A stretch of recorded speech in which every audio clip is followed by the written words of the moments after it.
समधन जी जल्दी बाहर आइए, बहुत जोर की आई है मुझे। बिमला बाथरूम के बाहर खड़ी थी और जोर जोर से बाथरूम का दरवाजा पीट रही थी। समधन जी, अरे ओ शीतल की माँ बाहर आइए ना। अंदर से शीतल की माँ मंजू ने कहा, अरे रुक जाइए जरा, 2 घंटे बाद मौका मिला है मुझे अंदर आने का, मन भरकर पेट साफ तो कर लूं। तभी बाथरूम के बाहर बिमला का पति रमाकांत आकर खड़ा हो गया। अरे कौन है अंदर? मुझे जाना है अभी। अरे रुको रुको, इसके बाद मैं अंदर जाऊंगी, मेरे बाद तुम जाना। ये कैसा जुल्म है, मुझे तो इसके बाद ही जाना है। अरे हलवा है क्या, मैं जाऊंगी इसके बाद, मैं कब से खड़ी हूँ यहाँ। दोनों में लड़ाई शुरू हो गई। अंदर मंजू मन ही मन हंसने लगी। तुम दोनों लड़ते रहो, मैं आराम से काम निपटा लेती हूँ।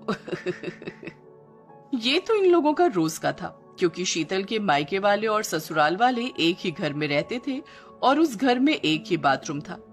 लेकिन ये नौबत कैसे आई? ऐसा लड़ाई झगड़ा और कब तक चलेगा? ये जानने के लिए हमें इस कहानी को शुरू से शुरू करना होगा। शीतल जब कॉलेज में पढ़ती थी तभी उसकी मुलाकात रोहन से हुई थी। रोहन अपने माता पिता और बहन के साथ रहता था और शीतल अपने माता पिता की इकलौती बेटी थी। शीतल ने एक दिन रोहन से कहा, रोहन, मेरी शादी के बाद मेरे माता पिता अकेले पड़ जाएंगे, मेरे अलावा उनका और कौन है बताओ। तो क्या हम शादी ना करें? शादी क्यों ना करें? तुम तो शादी के बाद भी अपने माता पिता के साथ ही रहोगे, लेकिन मेरे माता पिता को कौन देखेगा? अच्छा बाबा ठीक है, तुम्हारे माता पिता मेरे भी तो माता पिता है ना, वो भी हमारे साथ ही रहेंगे। सच? हाँ सच, 2 माले का घर है हमारा, कोई दिक्कत नहीं होगी।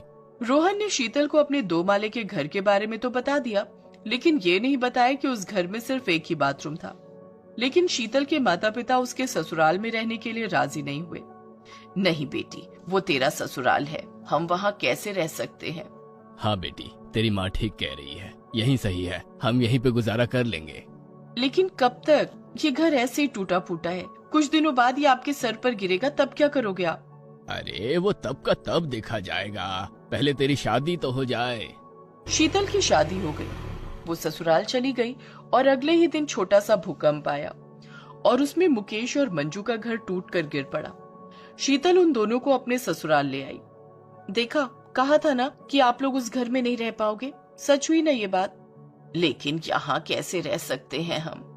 तभी शीतल की सास बिमला और ससुर रमाकांत वहाँ आए। क्यों नहीं रह सकते, ये तो आपकी ही बेटी का घर है। हाँ हाँ समधी जी, समधन जी, आप यहीं पे रहिए, आप ऊपर के माले में रह लीजिए, हम नीचे रह लेंगे। नहीं नहीं, आप ऊपर के माले में रहिए। अरे नहीं, हम नीचे रहेंगे। बिमला और रमाकांत नीचे के माले में रहना चाह रहे थे क्योंकि नीचे बाथरूम था।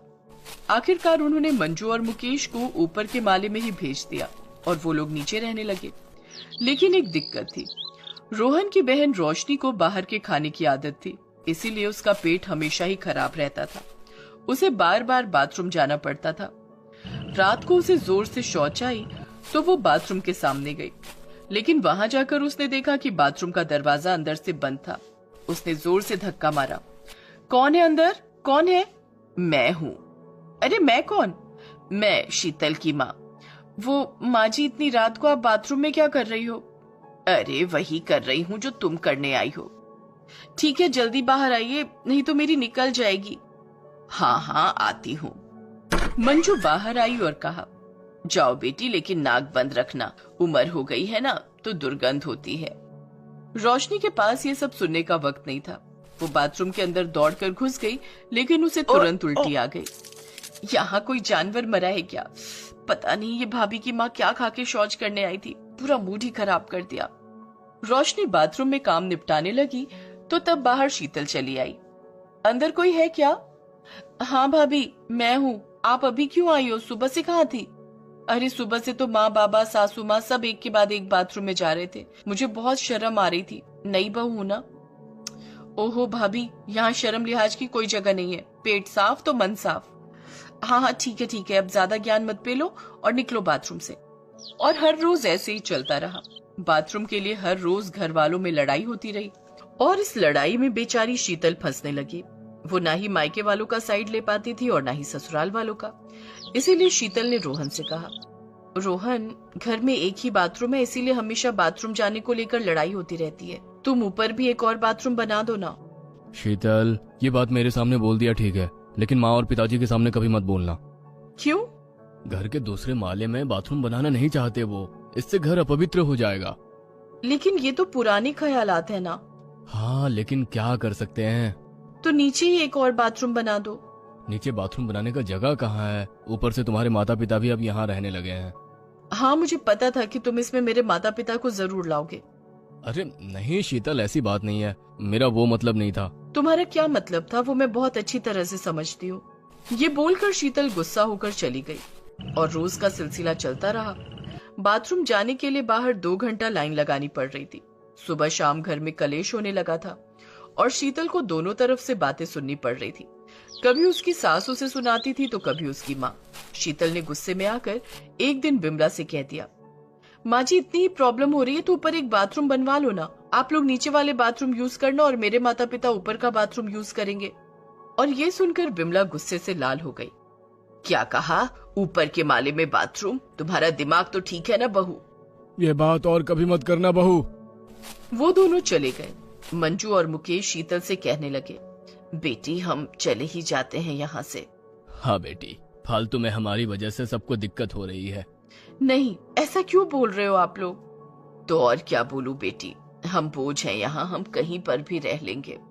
नहीं माँ, आप लोग बोझ नहीं हो, सिर्फ एक बाथरूम का ही तो सवाल है ना, मैं कुछ करती हूँ। शीतल सोचने लगी, लेकिन उसे कोई तरकीब नहीं सूझी। तभी उसकी ननद रोशनी आई।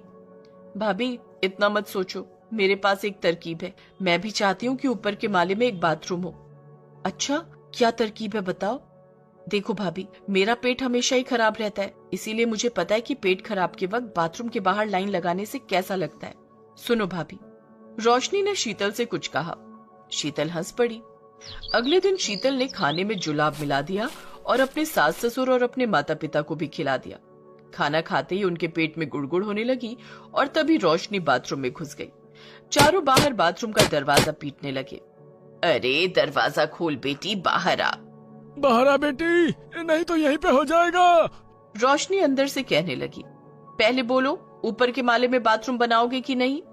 बिमला रमाकांत ने पहले तो इस बात से इनकार कर दिया, लेकिन कुछ देर बाद वहीं पर चारों ने बदबू फैला दी और इसके बाद रमाकांत ने कहा, अरे इस तरह घर के अंदर शौच करने से तो घर ऐसे ही गंदा होगा, इससे अच्छा ऊपर के माले में एक बाथरूम बनवा लेते हैं। और तब बिमला को भी समझ में आया कि घर में एक और बाथरूम की आवश्यकता है। 2 दिन में ऊपर के माले पर बाथरूम बन गया और उसके बाद शीतल मायका और ससुराल लेकर एक ही घर में खुशी खुशी रहने लगी।